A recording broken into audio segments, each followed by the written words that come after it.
Au Gabon, le mariage coutumier est d'une importance capitale pour toutes les personnes désireuses de s'engager.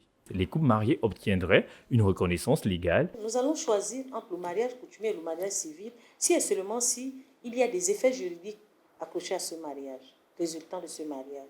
Nous aurons des enfants légitimes, nous aurons des époux qui vont également hériter. Si l'un des époux décède, l'autre peut hériter.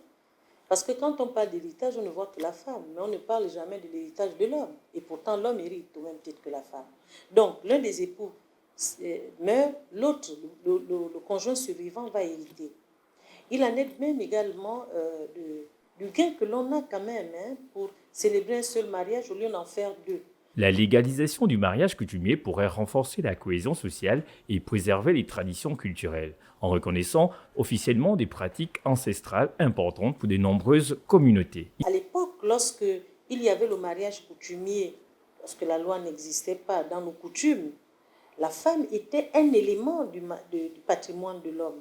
La femme ne pouvait pas posséder les éléments du patrimoine du mariage. La reconnaissance légale du mariage coutumier simplifierait les procédures administratives et judiciaires pour ces couples. Les coûts de dépenses durant les organisations de mariage pourraient être réduits. La dot, si on reste dans les fondamentaux du mariage coutumier, était constituée de symboles.